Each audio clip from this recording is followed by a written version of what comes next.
형님과 저는 늘 우애가 좋았습니다. 3살 터울의 형제였지만 어릴 적부터 다툰 기억이 거의 없을 정도였어요. 형님은 언제나 저를 챙겨주셨고 저는 그런 형님을 따랐죠. 함께 자란 시골 마을, 좁은 방에서 나눠 쓰던 이불, 서로의 꿈을 속삭이던 여름밤들. 그 모든 게 아직도 선명합니다. 형님이 결혼하셨을 때 저는 진심으로 기뻤어요. 형수님도 좋은 분이셨고 무엇보다 행복해하시는 형님의 모습이 보기 좋았습니다. 그리고 3년 후 조카 준석이가 태어났죠. 삼촌이다, 준석아. 처음 품에 안았을 때의 그 느낌을 어떻게 잊을 수 있을까요? 작고 따뜻한 생명. 형님은 아들을 안고 환하게 웃으셨고 저도 덩달아 미소가 번졌습니다. 준석이는 자라면서 정말 예쁜 아이가 되었어요. 똘망똘망한 눈, 해맑은 웃음. 주말이면 우리 집에 놀러와서 삼촌 하고 달려들던 그 모습이 아직도 눈에 선합니다. 저는 결혼이 늦었고 아이도 없었기에 준석이를 친아들처럼 여겼어요. 형님 가족과 우리 가족은 명절이면 함께 모였고 여름 휴가도 같이 다녔습니다. 그렇게 10년이 흘렀죠. 그때만 해도 모든 게 이렇게 될 줄은 몰랐습니다. 준석이는 초등학교 저학년까지만 해도 밝고 착한 아이였어요. 그림 그리기를 좋아했고 동생들을 잘 챙기는 성격이었죠. 형님과 형수님은 아이를 무척 사랑하셨고 저 역시 조카가 오는 날을 손꼽아 기다렸습니다. 삼촌 이거 봐. 하며 자랑스럽게 보여주던 그림들, 함께 공원에서 자전거 타던 오후들. 그 시간들은 정말 평화로웠어요. 명절이면 저희 부모님 댁에 모두 모였습니다. 준석이는 할아버지 할머니께 장난을 치며 웃음을 선물했고 우리는 그런 아이를 보며 행복해했죠. 형님은 가끔 제 어깨를 두드리며 말씀하셨어요. 동생아, 우리 준석이 참 잘 컸지? 그럼요, 형님. 정말 착한 아이예요. 그렇게 대답하면서도 마음 한구석에서는 알고 있었습니다. 아이는 자라면서 변할 수 있다는 것을. 하지만 그게 이렇게까지 될 줄은 정말 몰랐어요. 3학년 겨울방학이었을 거예요. 준석이가 우리 집에 놀러 왔을 때 뭔가 달라진 느낌을 받았습니다. 예전처럼 환하게 웃지 않았고 말수도 줄어든 것 같았죠. 그냥 사춘기가 일찍 온 건가 싶었어요. 준석아, 학교는 재밌어? 응. 그냥 그래요. 짧은 대답이었지만 그때는 그게 무슨 의미인지 몰랐습니다. 준석이가 5학년이 되던 봄 처음으로 이상한 기운을 느꼈습니다. 가족 모임이 있던 날이었어요. 형님네 집에서 저녁을 먹는데 준석이가 핸드폰을 보며 자꾸 킥킥거리는 거예요. 평소 같으면 어른들과 이야기하며 밥을 먹었을 텐데 그날은 달랐습니다. 준석아, 밥 먹을 때는 핸드폰 좀. 형수님이 조심스럽게 말씀하시자 준석이의 표정이 순간 굳었어요. 그리고는 짜증 섞인 목소리로 대꾸했죠. 에이, 알았어요. 그 말투가 뭔가 낯설었습니다. 예전에 준석이라면 절대 그렇게 말하지 않았을 거예요. 형님과 형수님은 서로 눈빛을 교환하셨지만 특별히 뭐라고 하지는 않으셨습니다. 며칠 후 형님에게서 전화가 왔어요. 동생아, 있잖아. 준석이가 학교에서 친구랑 싸웠대. 싸웠다고요? 준석이가요? 응. 체육 시간에 축구하다가 몸싸움이 좀 있었나 봐. 상대의 부모가 전화 왔는데 뭐 큰일은 아니래. 형님의 목소리는 담담했지만 뭔가 찜찜한 느낌이 들었어요. 아이들끼리 싸우는 건 흔한 일이지만 준석이는 그런 아이가 아니었거든요. 형님, 준석이 요즘 좀 어때요? 글쎄, 사춘기가 시작된 것 같아. 말도 좀 안 듣고. 전화를 끊고 나서도 마음이 편치 않았습니다. 그냥 지나가는 일이길 바랐죠. 하지만 그게 시작이었습니다. 여름이 지나고 2학기가 시작되었을 때 형님에게서 다시 전화가 왔어요. 이번에는 목소리가 조금 무거웠습니다. 동생아, 학교에서 연락이 왔어. 준석이가 반 친구를 때렸다는데. 예? 순간 귀를 의심했어요. 준석이가 누군가를 때렸다니. 그것도 한 번이 아니라 여러 번 복도에서였다고 했습니다. 피해 학생은 멍이 들었고 담임 선생님이 양쪽 부모를 불렀다고 하더군요. 그래서 어떻게 됐어요? 일단 사과는 했어. 상대 부모님도 그냥 넘어가기로 했고. 근데 준석이가 그 친구가 먼저 놀렸다는 거야. 자기 욕을 했다고. 형님은 마치 아들을 변호하듯 말씀하셨어요. 하지만 제가 듣기엔 그게 폭력을 정당화할 이유는 아니었습니다. 형님, 그래도 때린 건 잘못한 거잖아요. 그건 나도 알지. 물론 혼냈어. 근데 애가 억울해하더라고. 며칠 후 저는 준석이를 직접 만났습니다. 형님네 집에 들렀을 때였어요. 준석이는 방에서 게임을 하고 있었고 제가 들어가자 힐끗 쳐다보더니 다시 화면에 시선을 고정했습니다. 준석아, 삼촌이야. 네. 요즘 학교 어때? 그냥요. 냉랭한 대답이었습니다. 예전처럼 반갑게 맞아주던 조카가 아니었어요. 저는 조심스럽게 입을 열었죠. 친구 때린 일. 삼촌도 들었어. 앞으로는 그러면 안 돼. 그때 준석이가 고개를 확 돌렸습니다. 눈빛에 뭔가 차가운 게 서려 있었어요. 그 애가 먼저 그랬는데요. 준석이의 목소리에는 뉘우침이 없었습니다. 오히려 자기가 피해자라는 듯한 그런 억울함만 가득했어요. 저는 차분하게 말했죠. 그래도 폭력은 안 되는 거야. 말로 해결할 수 있었잖아. 말로 하면 뭐해요. 애들은 안 듣는데. 그 순간 등골이 서늘해지는 느낌이었습니다. 겨우 초등학교 5학년 아이의 입에서 나온 말이라고는 믿기지 않았어요. 힘으로 해결한다는 것을 당연하게 여기는 것 같았습니다. 거실로 나와 형님께 조심스럽게 말씀드렸어요. 형님, 준석이 좀 생각이 잘못된 것 같아요. 폭력이 괜찮다고 여기는 것 같은데. 에이, 그 정도야 뭐. 애들은 다 그래. 자기 한번 싸우고 크는 거지. 형님은 웃으며 손사래를 치셨습니다. 형수님도 옆에서 거들었죠. 맞아요, 삼촌. 요즘 애들은 좀 거칠어요. 우리 때보다 훨씬. 준석이는 착한 편이에요. 저는 더 이상 말하지 못했습니다. 부모님들이 그렇게 생각하시는데 제가 뭐라고 할 수 있었겠어요. 그냥 제 기우이길, 지나가는 해프닝이길 바랄 뿐이었습니다. 하지만 마음 한구석은 무거웠어요. 아이의 눈빛이, 말투가, 태도가 뭔가 잘못된 방향으로 가고 있다는 느낌을 지울 수 없었습니다. 형님, 그래도 좀 더 신경 써주세요. 알았어, 알았어. 걱정 마. 형님은 가볍게 대답하셨지만 그 말이 진심인지는 알 수 없었습니다. 집으로 돌아오는 길 가슴이 답답했어요. 준석이가 중학교에 입학했을 때 잠시 평화가 찾아온 것 같았습니다. 새로운 환경, 새로운 친구들. 형님은 전화로 말씀하셨어요. 준석이가 요즘 좀 괜찮아진 것 같아. 중학교 가더니 철이 드나 봐. 저도 안도했습니다. 어쩌면 정말 일시적인 사춘기였을지도 모른다고 이제는 괜찮을 거라고 믿고 싶었어요. 하지만 그 평화는 한 학기도 채 가지 못했습니다. 중1 여름방학 직전이었어요. 형님에게서 다급한 전화가 왔죠. 동생아, 학교에서 연락 왔는데. 준석이가 또. 이번에는 단순한 싸움이 아니었습니다.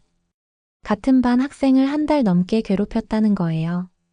급식비를 뺏고 심부름을 시키고 화장실로 불러내서 협박했다고 했습니다. 학교폭력대책자치위원회를 열어야 할 것 같다는데. 형님의 목소리는 떨리고 있었어요. 저는 가슴이 철렁 내려앉았습니다. 형님, 그게 사실이에요? 준석이는 아니래. 자기는 안 그랬다고. 그 애가 거짓말하는 거래. 하지만 학교 측의 조사 결과는 명백했습니다. 여러 학생들의 증언이 있었고 CCTV에도 일부가 찍혀 있었어요. 준석이는 혼자가 아니라 친구 2명과 함께 한 아이를 지속적으로 괴롭혔습니다. 결국 양쪽 부모가 학교에서 만나게 되었어요. 저도 형님을 따라 자리에 동석했습니다. 피해 학생 어머니는 눈이 퉁퉁 부어 있었어요. 얼마나 우셨을까요? 우리 아이가 한 달 동안 악몽을 꿨어요. 학교 가기 싫다고, 배가 아프다고. 이제야 알았습니다. 그 어머니의 목소리는 떨리고 있었습니다. 왜 우리 아이를 그렇게 괴롭혔는지, 도대체 무슨 이유가 있었는지 알고 싶어요. 형님과 형수님은 고개를 숙이고 계셨어요. 준석이도 옆에 앉아 있었지만 그 얼굴에는 죄책감이 보이지 않았습니다. 오히려 짜증이 나 있는 것처럼 보였어요. 담임 선생님이 중재하셨죠. 일단 가해 학생 측에서 진심으로 사과를 하고 재발 방지를 약속한다면. 형님이 말씀하셨습니다. 정말 죄송합니다. 아이를 제대로 못 가르친 제 잘못입니다. 준석아, 사과해.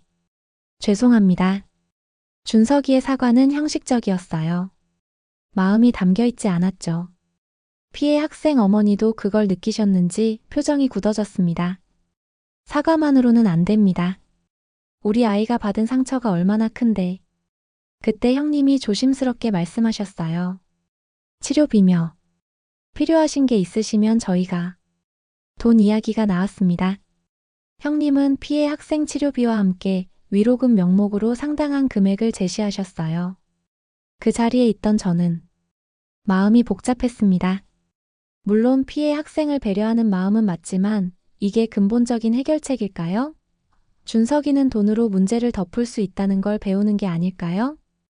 결국 피해 학생 측에서 합의를 해주셨습니다. 학폭위는 열리지 않았고 준석이는 학교에서 봉사 몇 시간으로 끝났어요. 학교를 나오면서 저는 형님께 말씀드렸습니다. 형님, 이렇게 하면 안 될 것 같아요.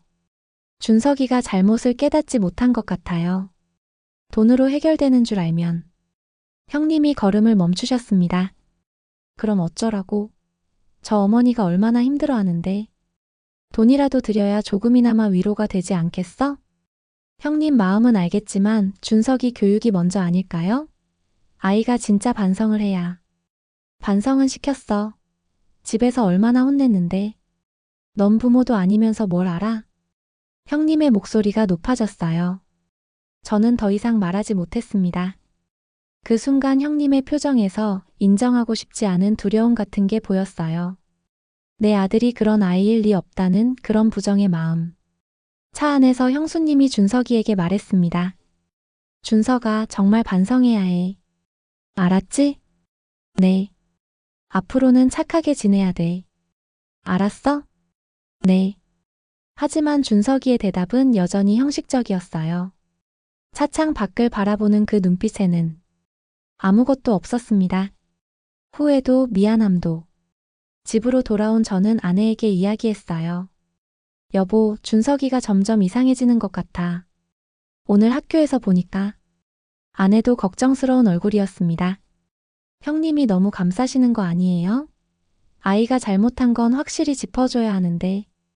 나도 그렇게 생각해. 근데 형님이 듣질 않아. 며칠 후 저는 다시 한번 형님께 전화를 드렸습니다. 조심스럽게 하지만 분명하게 말씀드리고 싶었어요. 형님, 준석이 상담 같은 거 한번 받아보시는 게. 상담? 우리 애가 정신병자야? 그게 아니라 전문가 도움을 받으면. 됐어. 신경 쓰지 마. 전화가 끊겼습니다. 그날 이후로 형님과의 관계가 조금씩 틀어지기 시작했어요. 예전처럼 자주 연락하지 않게 되었고 가족 모임도 어색해졌습니다. 형수님도 저를 보는 눈빛이 달라진 것 같았어요. 마치 조카를 못 믿는 나쁜 삼촌 취급하는 것 같았죠. 추석 명절 때였습니다. 부모님 댁에 다 모였는데 형수님이 어머니께 말씀하시더군요. 어머니, 우리 준석이는 착한 아이예요. 학교에서 오해가 있었던 건데 동생이 자꾸 이상하게 보는 것 같아서. 어머니는 난처한 표정을 지으셨어요. 그래도 형제간에 서로 도와야지. 저희도 도움은 고마운데 준석이를 문제아처럼 말씀하시니까 저는 그 자리에 있을 수가 없었습니다. 마당으로 나와 담배를 피우는데 형님이 따라 나오셨어요. 동생아. 네, 형님. 너 요즘 준석이 일로 너무 신경 쓰는 거 아니야? 형님, 전 그냥 조카가 걱정돼서. 나도 안다. 내 마음은. 근데 말이야, 부모 입장에서는 누가 우리 애를 나쁘게 말하면 기분이 안 좋아. 알겠어? 형님, 제가 준석이를 나쁘게 말한 게 아니라. 그래, 알아. 근데 준석이 엄마가 요즘 그것 때문에 스트레스를 많이 받아. 자기 아들을 못 믿는 것 같다고. 형님의 말씀에 할 말이 없었습니다. 조카를 걱정하는 마음이 오히려 가족 사이를 갈라놓고 있었어요. 형님, 저는 그냥 알아. 내 마음은 알아. 근데 이제 그만하자. 우리가 알아서 할게. 고개를 끄덕일 수밖에 없었습니다. 하지만 가슴은 답답했어요. 그날 저녁 식사 자리는 유난히 조용했습니다. 평소 같으면 웃음소리가 끊이지 않았을 텐데 다들 말없이 밥만 먹었어요. 준석이는 핸드폰만 들여다보고 있었고 부모님은 어색한 분위기를 느끼시는 듯 했습니다. 준석아, 요즘 학교 어때? 아버지께서 물으셨지만 준석이는 고개도 들지 않았어요. 괜찮아요. 할아버지가 말씀하시는데 대답을 그렇게 하니?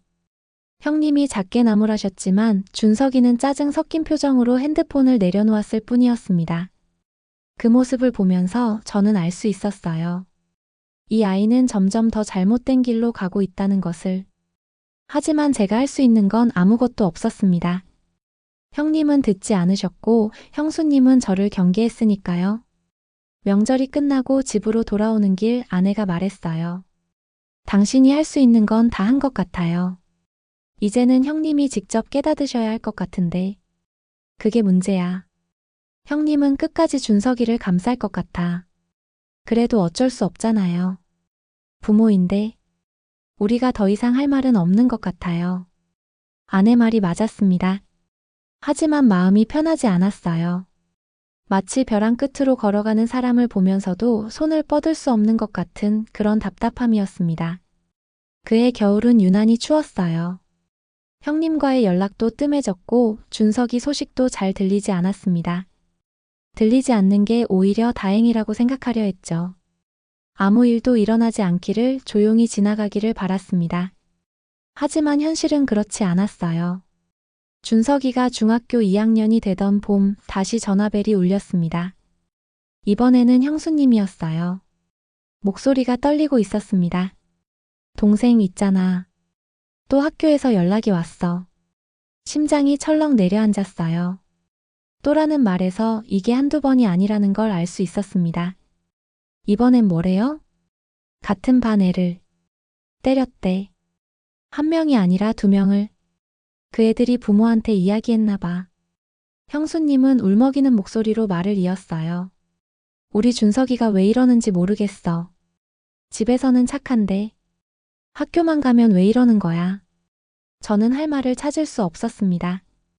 집에서 착하다는 말이 과연 맞는 걸까요? 부모 앞에서만 그런 척하는 건 아닐까요? 형수님, 이번에는 어떻게 하실 거예요? 일단 오늘 학교 가서 이야기해봐야지. 오빠도 회사 일찍 빠지고 같이 간대. 전화를 끊고 나서 저는 한참을 멍하니 앉아 있었어요. 이게 세 번째였습니다. 초등학교 때 한 번, 중1 때 한 번, 그리고 이번. 반복되고 있었어요. 며칠 후 형님을 만났습니다. 얼굴이 많이 상해 계셨어요. 동생아, 이번에도 합의했어. 치료비랑 위로금 주고. 형님, 할 수 있는 게 그것밖에 없더라. 학폭이 열리면 준석이 생기부에 기록 남잖아. 대학 갈 때 분리하고. 형님은 여전히 현실을 직시하지 못하고 계셨어요. 생기부가 문제가 아니라 아이의 본질이 변하지 않는 게 문제인데 말이죠. 형님, 이제는 정말 전문가 상담을 받으셔야 할 것 같아요. 준석이한테 뭔가 문제가. 문제? 우리 애한테 무슨 문제가 있어? 형님의 목소리가 높아졌습니다. 사춘기야, 사춘기. 요즘 애들 다 이래. 뉴스 안 봐? 학폭이 얼마나 흔한데. 흔하다고 괜찮은 건 아니잖아요. 준석이가 계속 반복하고 있다는 게. 그만해. 형님이 소리를 지르셨어요. 그런 형님을 본 건 처음이었습니다. 너 계속 우리 애를 문제아 취급하는데 정말 기분 나빠. 네가 준석이한테 얼마나 관심을 가졌다고 그래? 형님, 전 조카가 걱정돼서. 걱정은 무슨, 그냥 판단질이지. 네가 애를 키워봤어? 부모 마음을 알아? 그 말에 저는 더 이상 할 말이 없었습니다. 맞아요. 저는 부모가 아니었으니까. 아이를 키워본 적이 없으니까. 그렇다고 해서 잘못을 보고도 못 본 척해야 하는 걸까요? 며칠 후 피해 학생 중 한 명의 어머니가 저희 회사로 찾아왔어요. 형님 회사 주소를 모르니까 제게 먼저 온 거였습니다. 선생님 정말 죄송한데 준석이 아버지를 좀 만날 수 있을까요? 무슨 일이세요? 합의는 했지만 우리 아이가 아직도 힘들어해요. 악몽 꾸고 학교 가는 게 무섭대요. 준석이가 정말 반성하는 건지 그 어머니의 눈에는 눈물이 고여 있었어요. 떨리는 손으로 핸드백을 쥐고 계셨죠. 한 번 더 사과를 받고 싶어요. 진심 어린 사과를. 돈 문제가 아니에요. 저는 형님께 연락을 드렸습니다. 하지만 형님의 반응은 차갑했어요. 합의 끝났는데 왜 또 와? 돈 더 달라는 거야? 형님 그게 아니라. 됐어. 나 바빠. 더 이상 상대 안 할 거야. 전화가 끊겼습니다. 저는 그 어머니께 죄송하다는 말밖에 할 수 없었어요. 그날 저녁 저는 형님 댁을 직접 찾아갔습니다. 더 이상 전화로는 안 되겠다 싶었어요. 직접 만나서 눈을 보면서 이야기해야 할 것 같았습니다. 초인종을 눌렀지만 아무도 나오지 않았어요. 차는 주차장에 있었는데 집에 안 계신 걸까? 한참을 기다리다가 초인종을 한 번 더 눌렀습니다. 그제야 형수님이 문을 열었어요. 얼굴이 굳어 있었습니다. 왜 왔어요? 형수님, 형님 계세요? 이야기 좀 해야 할 것 같아서. 오빠는 안 계셔요. 그리고 더 이상 우리 집에 오지 마세요. 예. 준석이 일로 스트레스 받아 죽겠는데 동생까지 와서 이것저것 하면 어떡해요? 우리 애는 착해요. 그냥 사춘기일 뿐이에요. 형수님의 목소리가 떨렸습니다. 화가 나 있는 게 아니라 두려워하고 있었어요. 내 아들이 나쁜 아이일지도 모른다는 그 사실을 인정하고 싶지 않은 거였죠. 형수님, 저는 준석이를 미워해서 그러는 게 아니에요. 정말 걱정돼서. 걱정은 필요 없어요. 우리가 알아서 할게요. 이제 그만 관심 꺼주세요. 문이 닫혔습니다. 저는 한참을 그 앞에 서 있었어요. 답답하고 화도 나고 슬프기도 했습니다. 집으로 돌아와서 아내에게 말했어요. 이제 정말 끝인 것 같아. 당신이 할 수 있는 건 다 했어요. 이제는 형님이 직접 겪으셔야 알 것 같아요. 그게 무섭다고. 직접 겪는다는 게 얼마나 큰 대가를 치르는 건데. 하지만 저는 더 이상 아무것도 할 수 없었습니다. 형님은 저를 밀어냈고 형수님도 저를 원치 않았어요. 준석이는 점점 더 깊은 곳으로 빠져들고 있었습니다. 그의 여름은 유난히 길게 느껴졌어요. 한 달쯤 지났을 때 형님에게서 문자가 왔습니다. 동생아, 미안하다. 그날은 내가 좀 예민했어. 준석이 일로 스트레스가 많아서. 이해해줘. 짧은 사과였지만 형님 나름의 화해 제스처였을 거예요. 저도 답장을 보냈습니다. 형님 괜찮아요. 저도 너무 오버했나 봐요. 그래도 준석이는 잘 지도해주세요. 그래, 알았어. 요즘은 좀 조용해. 걱정 마. 그 말을 믿고 싶었습니다. 정말 준석이가 변했기를, 이제는 괜찮아지기를 바랐어요. 하지만 그건 태풍 전의 고요함이었습니다. 중이 가을이었어요. 형님에게서 다시 전화가 왔는데 이번에는 떨리는 목소리였습니다. 동생아, 경찰서에서 연락 왔어. 경찰서요? 준석이가. 친구들이랑 같이 한 해를 집단으로. 형님은 끝까지 말을 잇지 못했어요. 하지만 대충 짐작이 갔습니다.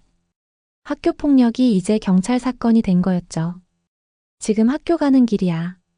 상대의 부모가 고소를 한대. 합의도 안 받고. 전화기 너머로 형님의 무너지는 소리가 들렸어요. 저는 가슴이 철렁했지만 한편으로는 이제야 현실을 직면하시는구나 싶었습니다. 형님, 제가 같이 갈까요? 아니, 됐어. 내가 알아서 할게. 네가 뭐라고 하는지도 알아. 이제는 나도 알 것 같아. 전화가 끊겼습니다. 형님의 목소리에 담긴 무게가 느껴졌어요. 뒤늦은 후회와 절망이. 며칠 후 형님을 만났을 때 얼굴이 많이 늙어 보이셨습니다. 겨우 40대 중반인데 50대처럼 보였어요. 동생아. 형님. 내 말을 들을 걸 그랬어. 그 한마디에 담긴 후회가 얼마나 큰지 알 수 있었습니다. 형님은 커피잔을 두 손으로 감싸 쥐고 계셨어요. 경찰서에 갔더니 피해 학생이 한 명이 아니래. 여러 명이 진술했어. 준석이랑 애들이 몇 달 동안 그 아이를 괴롭혔다고.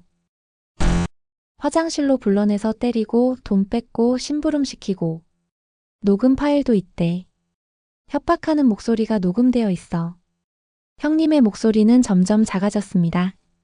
그게 우리 준석이 목소리더라. 내가 들어도 알 수 있을 만큼 또렷하게.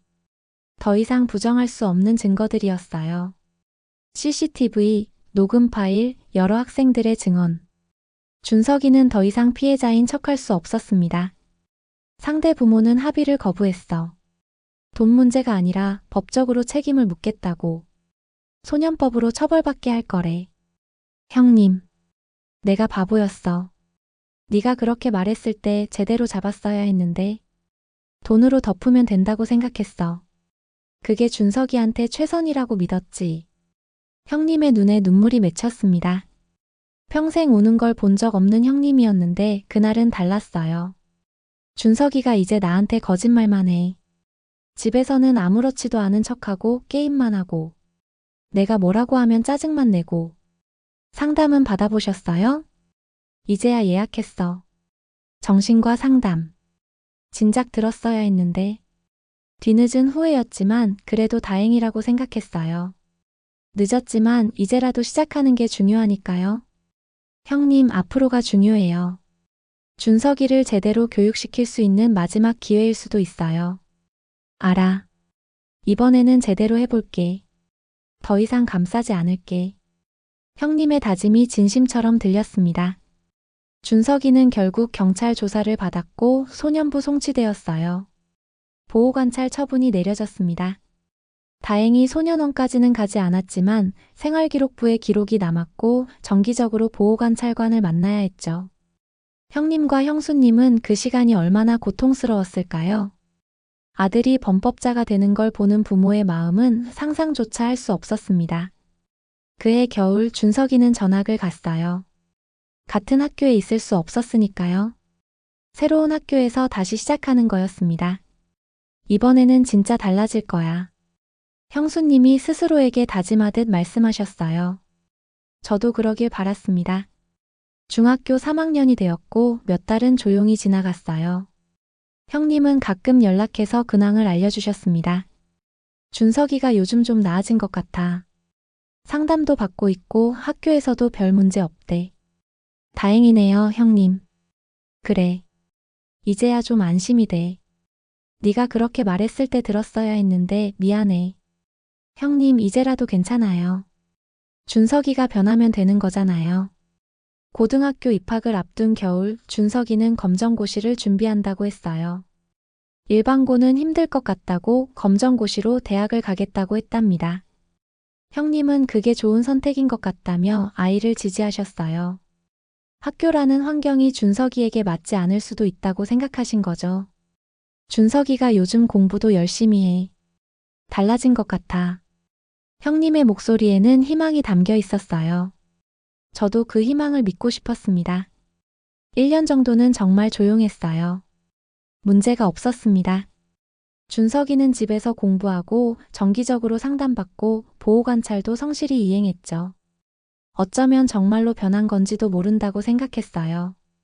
하지만 그건 착각이었습니다. 준석이가 고등학교 1학년 나이가 되던 여름이었어요. 검정고시를 준비한다고 했지만 실제로는 PC방과 노래방을 전전하며 시간을 보냈다고 나중에 알게 되었습니다. 부모님은 아이가 집에서 공부한다고 믿었지만 준석이는 매일 거짓말을 했던 거예요. 그리고 그곳에서 만난 친구들이 문제였습니다. 학교를 그만둔 아이들, 보호관찰 중인 아이들, 비슷한 처지의 애들끼리 모였어요. 그들은 서로의 상처를 알아주는 게 아니라 더 깊은 수렁으로 끌어당겼습니다. 형님에게서 전화가 왔을 때 목소리가 떨리고 있었어요. 동생아. 준석이가 안 들어와. 예? 언제부터요? 이틀째야. 전화도 안 받고 친구들한테 물어봐도 모른대.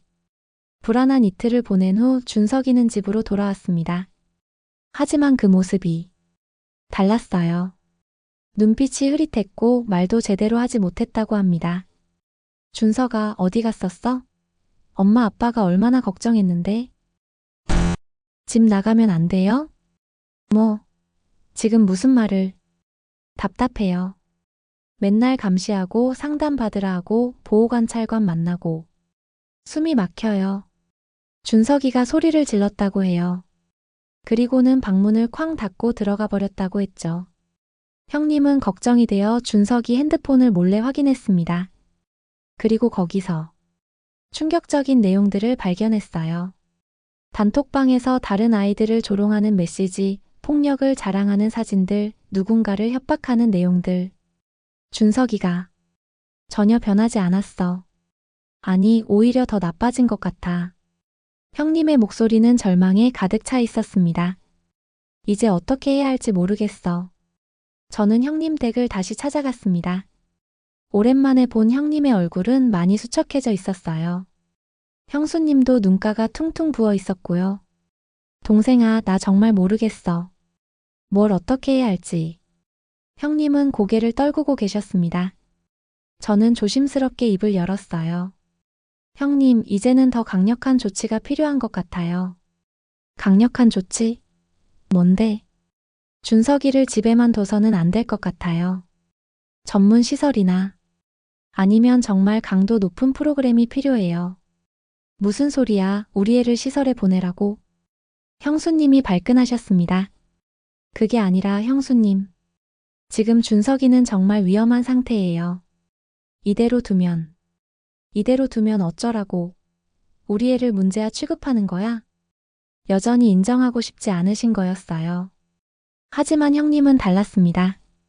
여보, 동생 말이 맞는 것 같아. 오빠까지 그래? 우리가 뭘 해도 안 되잖아. 상담도 받았고 전학도 시켰고 다 해봤어. 근데 준석이는 변하지 않았어. 오히려 우리를 속이고 거짓말만 하고. 형님의 목소리가 떨렸습니다. 이제는 우리 손을 벗어난 것 같아. 전문가의 도움이 필요해. 형수님은 울음을 터뜨렸어요. 하지만 결국 동의하셨습니다. 다른 방법이 없었으니까요. 며칠 후 형님은 전문 상담센터를 알아보셨어요. 문제 청소년을 위한 장기 치료 프로그램이 있는 곳이었죠. 준석이한테 어떻게 말하지? 형님, 강제로라도 보내셔야 할 것 같아요. 아이한테 선택권을 주면 절대 안 갈 거예요. 그래. 알아. 하지만 준석이를 설득하는 건 쉽지 않았습니다. 싫어요. 절대 안 가요. 준석이는 격렬하게 저항했습니다. 엄마 아빠는 나를 미치광이 취급하는 거야? 정신병원에 보내려고? 준석아, 그게 아니라. 됐어요. 나 집 나갈 거예요. 차라리 혼자 살래요. 방문이 쾅 닫혔고 그날 밤 준석이는 정말로 집을 나갔습니다. 며칠 동안 연락이 되지 않았어요. 형님은 준석이 친구들에게 연락하고 PC방을 찾아다니고 경찰에 신고까지 했습니다. 사흘 후에야 준석이는 친구 집에서 발견되었어요. 나 안 갈 거예요. 강제로 데려가려면 경찰 부르세요. 준석이의 태도는 완강했습니다. 형님은 더 이상 방법이 없었어요. 그날 저녁 저는 형님과 길게 통화했습니다. 동생아, 내가 잘못한 거 맞지? 형님. 처음부터 내 말을 들었어야 했어. 돈으로 덮으려고 하고 아이를 감싸기만 하고. 내가 준석이를 망쳤어. 형님, 자책하지 마세요. 이제라도가 어디 있어. 이미 늦었어. 준석이는 나를 믿지 않아. 우리를 적으로 생각해. 형님의 목소리는 절망적이었습니다. 형님, 그래도 포기하시면 안 돼요. 준석이는 아직 어려요. 변할 수 있어요. 그럴까? 네. 근데 형님 혼자서는 힘들 것 같아요. 제가 한번 준석이를 만나볼게요. 네가? 준석이가 너를 만나려고 할까? 시도는 해봐야죠. 며칠 후 저는 준석이가 자주 간다는 PC방으로 찾아갔습니다. 운 좋게도 준석이가 거기 있었어요. 준석아. 삼촌? 준석이는 놀란 표정을 지었지만 곧 무표정으로 돌아왔습니다. 삼촌이랑 잠깐 이야기 좀 할까? 할 말 없는데요. 그래도 커피 한잔 하자. PC방 근처 카페에 앉았습니다. 준석이는 팔짱을 끼고 창밖만 바라보고 있었어요. 저는 조심스럽게 입을 열었습니다. 준석아, 삼촌이 너한테 뭐라고 하려고 온 거 아니야. 그냥 궁금해서. 네가 요즘 어떻게 지내는지, 무슨 생각을 하는지. 잘 지내요. 엄마 아빠한테 들으셨죠? 제가 얼마나 나쁜 애인지. 준석이의 목소리에는 자조가 섞여 있었어요. 나쁜 애라고 생각 안 해. 다만 힘든 거 아닌가 싶어서. 힘들긴요. 매일 감시당하고 상담받으라 하고 보호관찰관 만나고 숨이 막혀 죽겠어요. 그래도 그게 다 너를 위한 거잖아. 제 멋대로 정해놓고 저한테는 선택권도 없어요. 전 그냥 인형이에요. 엄마 아빠가 원하는 대로 움직이는. 준석이의 말에는 분노가 담겨 있었어요. 하지만 동시에 외로움도 느껴졌습니다. 준석아, 부모님이 너를 사랑하는 거 알지? 사랑이요? 그냥 자기들 체면 지키려는 거죠. 아들이 문제하면 창피하니까. 그게 아니야. 형님이 얼마나 힘들어 하시는지 너도 알잖아. 전 몰라요. 그리고 알고 싶지도 않고요. 준석이는 자리에서 일어났습니다. 삼촌, 저 갈게요. 설교는 집에서도 충분히 들었어요. 준석아, 잠깐만. 그리고 삼촌한테 부탁 하나 할게요. 제 일에 이제 그만 신경 쓰세요. 삼촌은 제 부모도 아니잖아요. 그 말을 남기고 준석이는 나가버렸습니다. 저는 한참을 그 자리에 앉아 있었어요. 형님께 전화를 드렸을 때 할 말이 없었습니다. 형님, 죄송해요. 제가 설득을 못했어요. 아니야, 동생. 고마워. 시도라도 해준 거. 그날 이후로 석 달 동안 저와 형님은 연락이 뜸해졌습니다. 고등학교 2학년 나이가 되던 가을이었습니다. 10월의 어느 날 퇴근하고 집에 막 도착했을 때 형님에게서 전화가 왔어요. 밤 9시가 넘은 시각이었죠. 여보세요, 형님? 전화기 너머로 들리는 건 형님의 울음소리였습니다. 형님? 무슨 일이세요? 동생아. 준석이가. 큰일 났어. 심장이 철렁 내려앉았어요. 손에 쥔 가방이 바닥에 떨어졌습니다. 무슨 일인데요? 형님, 진정하시고 말씀해보세요. 학생 한 명이 자살을 시도했대. 준석이랑 애들이 괴롭혀서. 세상이 무너지는 소리가 들렸습니다. 지금 경찰서야. 준석이 조사받고 있어. 동생아, 나 어떡하지? 형님, 지금 바로 갈게요. 어느 경찰서예요? 주소를 듣고 차를 몰았습니다. 가는 내내 손이 떨렸어요. 이럴 줄 알았어요.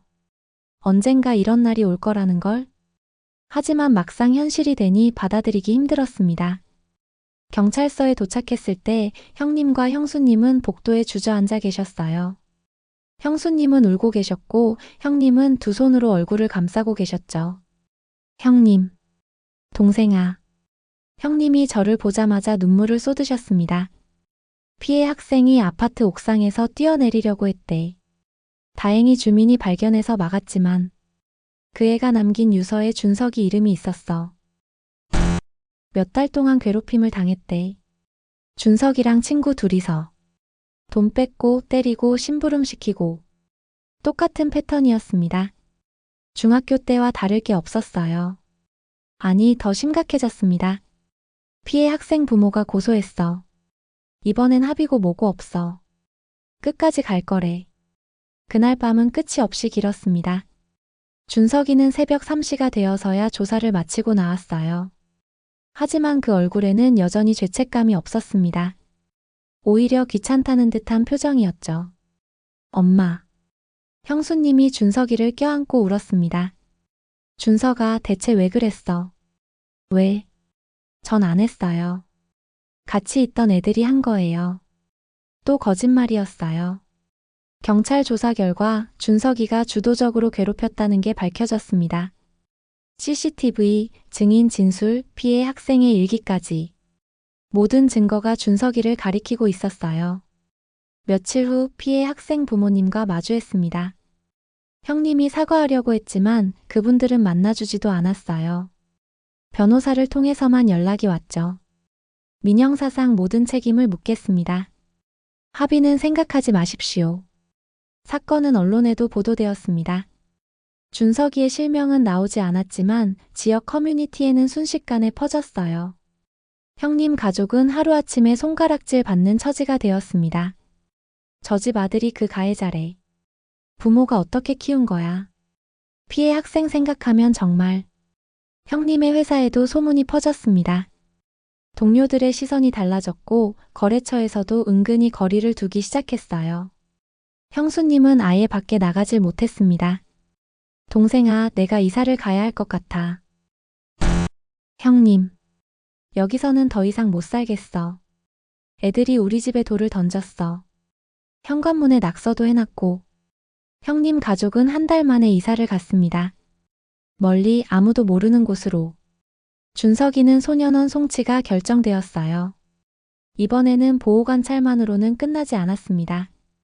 법정에 섰던 날을 잊을 수 없습니다. 판사님 앞에 선 준석이는 여전히 고개를 숙이지 않았어요.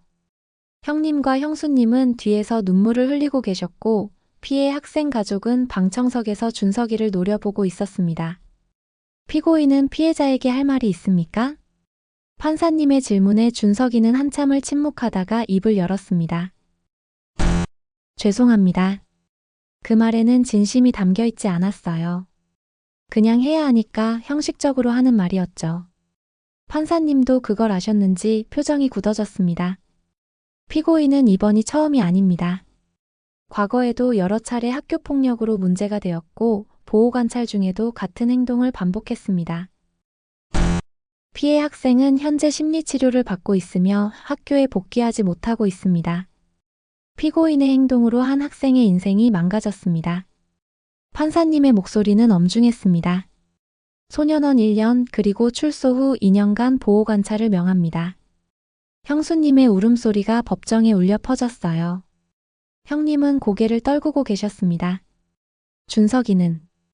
준석이는 그제야 무언가를 깨달은 듯 얼굴이 하얗게 질렸어요. 소년원이라는 말이 실감이 난 모양이었습니다. 엄마, 아빠. 그때야 준석이의 목소리가 떨렸습니다. 하지만 이미 늦었어요.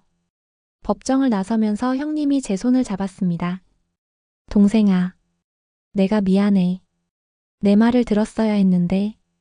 형님, 이제 그런 말 하지 마세요. 준석이를 망친 건 나야. 내가 제대로 가르치지 못했어. 돈으로 덮고 감싸기만 하고. 내가 괴물을 만들었어. 형님의 눈물이 제 손등에 떨어졌습니다. 준석이가 소년원에 들어간 날 형님은 며칠 동안 회사를 나가지 못했습니다. 방에 틀어박혀 나오지 않으셨고 밥도 거의 드시지 않으셨다고 해요. 형수님도 마찬가지였습니다. 두 분 다 무너진 상태였죠. 저는 일주일에 한 번씩 형님 댁을 찾아갔어요. 함께 저녁을 먹거나 그냥 곁에 있어주거나 말이 필요 없는 시간들이었습니다. 동생아, 피해 학생한테 편지를 써야 할 것 같아. 네, 형님. 준석이 대신 사과하고 싶어. 물론 용서받을 수는 없겠지만. 형님은 며칠 밤을 새워 편지를 쓰셨습니다. 지우고 다시 쓰고 또 지우고. 마침내 완성된 편지는 눈물 자국으로 얼룩져 있었어요. 피해 학생 가족에게 편지를 보냈지만 답장은 오지 않았습니다. 당연한 일이었죠. 어떤 말로도 그 상처를 위로할 수 없을 테니까요. 한 달 후 준석이와의 첫 면회가 있었습니다. 형님과 형수님은 떨리는 마음으로 소년원을 찾아가셨어요. 저도 함께 갔습니다. 유리창 너머로 본 준석이는 많이 달라져 있었어요. 머리는 짧게 깎였고 얼굴은 수척해졌고 눈빛은 무언가 변한 것 같았습니다. 준석아. 형수님이 울음을 터뜨렸습니다. 엄마. 준석이도 눈물을 흘렸어요. 그 눈물이 진짜 후회해서 나온 건지는 알 수 없었지만 적어도 지금 이 순간만큼은 진심처럼 보였습니다. 준서가 힘들지? 네. 엄마 아빠가 미안해. 너를 제대로 가르치지 못했어. 아니에요. 제가 잘못했어요. 제가. 준석이는 말을 잇지 못하고 고개를 숙였습니다. 이제라도 네가 깨달았다면. 다행이야. 형님의 목소리는 떨렸습니다. 준서가 앞으로 1년. 힘들겠지만 잘 견뎌야 해. 네. 아빠. 그리고 나오면 우리 다시 시작하자. 제대로. 엄마 아빠가 도와줄게. 네. 면회 시간은 30분이었어요. 너무나 짧은 시간이었지만 할 수 있는 말은 다 했습니다. 나오면서 형수님이 주저앉아 울었어요. 내 아들이 저런 곳에. 내가 뭘 잘못한 거지. 형수님 이제부터가 중요해요. 준석이가 나왔을 때 어떻게 할 것인가? 알아요. 이번에는 정말 제대로 할 거예요. 그날 이후로 형님 부부는 달라지셨습니다. 매주 부모 교육 프로그램에 참석하셨어요. 학교폭력 가해자 부모 모임에도 나가셨고 상담도 받으셨습니다. 준석이를 어떻게 대해야 할지, 어떻게 교육해야 할지 배우셨죠. 동생아, 우리가 몰랐던 게 너무 많더라. 아이를 사랑한다는 게 감싸는 게 아니라 때로는 엄하게 가르치는 거래. 이제라도 아신 거예요, 형님. 너무 늦었지만. 그래도 해야지. 피해 학생에 대해서도 계속 신경 쓰셨습니다. 치료비를 지원하고 정기적으로 안부를 여쭤봤어요. 물론 직접 만나주지는 않았지만 변호사를 통해 전달되었습니다. 그 아이가 조금씩 나아지고 있대. 학교도 복귀 준비 중이고. 다행이네요, 형님. 응. 정말 다행이야. 그래도 그 아이 마음의 상처는 평생 갈 거야. 우리 준석이 때문에. 형님의 죄책감은 깊었습니다. 평생 짊어지고 가야 할 십자가였죠. 6개월이 지났을 때 준석이에게서 편지가 왔습니다. 엄마, 아빠. 제가 정말 잘못했어요. 여기 와서 많이 생각했어요. 제가 얼마나 나쁜 짓을 했는지. 이제야 알 것 같아요. 편지를 읽으면서 형님과 형수님은 또 울었습니다. 준석이가 변한 것 같아요. 정말로. 그랬으면 좋겠어요, 형수님. 하지만 저는 조심스러웠어요. 준석이가 진짜 변한 건지 아니면 그냥 빨리 나오고 싶어서 그런 건지. 확신할 수 없었으니까요. 소년원 안에서 준석이는 모범적으로 생활했다고 합니다. 규칙을 잘 지켰고 교육 프로그램에도 적극적으로 참여했어요. 상담사 선생님도 긍정적인 평가를 해주셨죠. 준석이가 많이 달라졌습니다. 자신의 잘못을 인정하고 피해 학생에 대한 죄책감도 느끼고 있어요. 그 말을 듣고 형님은 희망을 가지셨습니다. 어쩌면 이번 일이 준석이를 바꾸는 계기가 될지도 모른다고. 1년이 지나고 준석이가 출소하는 날이 왔습니다. 형님 부부와 함께 소년원 앞에서 기다렸어요. 문이 열리고 준석이가 나왔습니다. 1년 전보다 훨씬 성숙해 보였어요. 엄마, 아빠. 준석이는 울면서 부모님께 안겼습니다. 형님과 형수님도 눈물을 흘렸죠. 잘 왔다, 준석아. 고생했어. 죄송해요. 정말 죄송해요. 그 모습을 보면서 저도 눈시울이 뜨거워졌습니다. 어쩌면 정말로 준석이가 변한 건지도 모른다고 그렇게 믿고 싶었어요. 집으로 돌아온 준석이는 처음에는 조용히 지냈습니다. 검정고시를 다시 준비한다고 했고 집안일도 도왔어요. 형님은 기뻐하셨죠. 동생아, 준석이가 정말 달라진 것 같아. 예전처럼 말대꾸도 안 하고 숙제도 스스로 하고. 그러면 좋죠, 형님. 하지만 저는 여전히 조심스러웠습니다. 변화는 하루아침에 오지 않으니까요. 출소 후 석 달쯤 지났을 때였습니다. 형님에게서 전화가 왔는데 목소리가 밝았어요. 동생아, 좋은 소식이 있어. 준석이가 검정고시를 붙었어. 정말요? 축하드려요, 형님. 응, 점수도 꽤 잘 나왔어. 이제 대학 준비를 해볼 수 있을 것 같아. 준석이는 정말로 노력하고 있었습니다. 매일 도서관에 가서 공부했고 보호관찰도 성실히 이행했어요. 형님 부부는 아들이 자랑스러웠죠. 하지만 세상은 호락호락하지 않았습니다. 준석이가 아르바이트를 구하려고 했을 때 여러 곳에서 거절당했어요. 소년원 출신이라는 게 알려지면서 아무도 고용하려 하지 않았습니다. 아빠, 아무도 나를 받아주질 않아요. 준석아, 괜찮아. 조금만 더 찾아보자. 제가 전과자니까. 다들 싫어하는 거죠. 준석이의 목소리는 낙담해 있었어요. 형님은 걱정이 되셨습니다. 좌절한 준석이가 다시 나쁜 길로 빠질까봐. 동생아, 우리 회사에서 준석이를 써볼까? 형님 회사에요? 응, 창고 정리나 단순 업무라도 시켜보려고. 집에만 있으면 안 될 것 같아서. 준석이는 형님 회사에서 일하기 시작했습니다. 처음에는 열심히 했어요. 출근도 빠지지 않고 시키는 일도 잘했습니다. 하지만 문제는 직장 동료들이었어요. 준석이의 과거를 알게 된 직원들이 수군거리기 시작했고 노골적으로 불편해하는 사람도 있었습니다. 사장님, 준석이가 좀 불안해요. 뭘 잘못할까 봐. 괜찮아요. 제가 잘 지켜보고 있으니까. 형님은 아들을 감싸셨지만 직장 분위기는 점점 안 좋아졌어요. 그리고 반년 후 결국 사건이 터졌습니다. 준석이가 직장 동료와 크게 다툰 거예요. 사장님, 준석이가 저를 때렸습니다. 직원이 형님 사무실로 들어와 말했을 때 형님은 머리가 하얘지셨다고 해요. 뭐라고? 제가 일을 잘못했다고 짜증내면서 갑자기 주먹을 휘둘렀어요. 직원의 얼굴에는 멍이 들어 있었습니다. 형님은 급히 준석이를 불렀어요. 준석아, 이게 무슨 짓이야? 그 형이 저를 자꾸 전과자라고 놀렸어요. 참다가. 그래도 때리면 어떡해. 너 보호관찰 중이잖아. 준석이는 고개를 숙였습니다.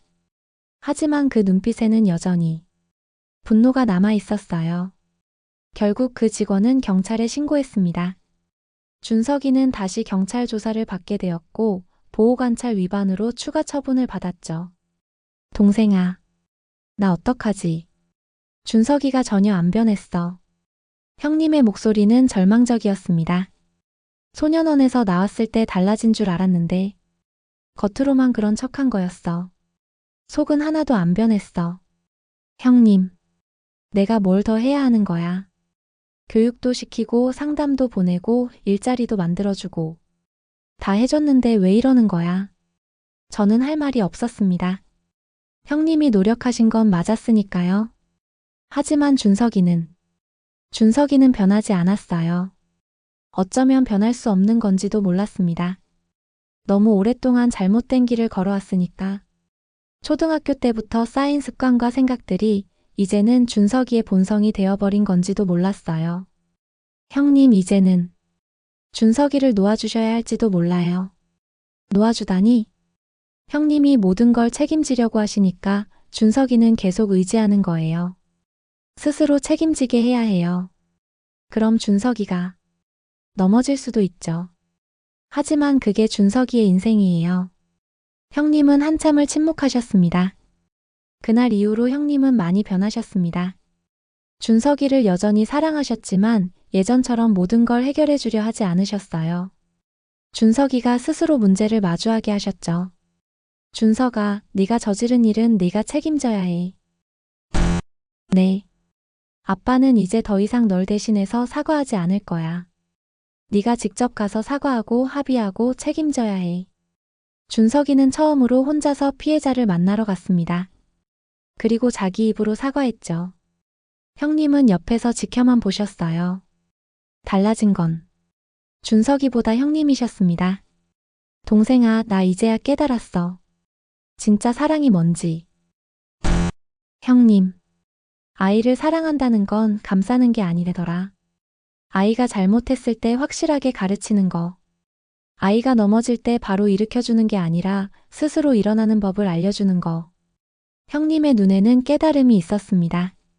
너무 늦게 알았어. 준석이가 어렸을 때부터 그렇게 했어야 했는데. 형님, 지금이라도 늦지 않았어요. 1년이 더 지났습니다. 준석이는 여전히 힘든 시간을 보냈어요. 취업도 어려웠고 사람들의 시선도 차가웠습니다. 하지만 조금씩 아주 조금씩 변하고 있었어요. 자원봉사를 시작했습니다. 형님이 권유한 게 아니라 준석이 스스로 선택한 일이었어요. 사회복지관에서 세월이 흘렀습니다. 빠르지도 느리지도 않게 그저 물처럼 흘러갔어요. 형님은 이제 쉰을 넘기셨고 머리에 흰머리가 많이 늘었습니다. 준석이는 25이 되었고요. 여전히 쉽지 않은 삶을 살고 있지만 조금씩 자기 길을 찾아가고 있었어요. 가끔 저는 그 모든 일들을 떠올립니다. 어린 시절 해맑게 웃던 조카의 모습, 조금씩 변해가던 눈빛, 그리고 결국 터져버린 파국까지. 만약 그때 처음부터 제대로 잡았더라면 어땠을까요? 형님이 제 말을 들어주셨더라면, 돈으로 덮는 대신 교육을 먼저 하셨더라면. 하지만 인생의 만약은 없습니다. 지나간 시간은 돌아오지 않고 저질러진 일은 되돌릴 수 없죠. 우리가 할 수 있는 건 그저 오늘을 사는 것뿐입니다. 형님은 이제 다른 부모님들께 이야기하십니다. 학교폭력 가해자 부모 모임에서 강연에서 자신의 실패담을 들려주시며 같은 실수를 하지 말라고 당부하시죠. 아이를 사랑한다면 제대로 가르치십시오. 감싸는 게 사랑이 아닙니다.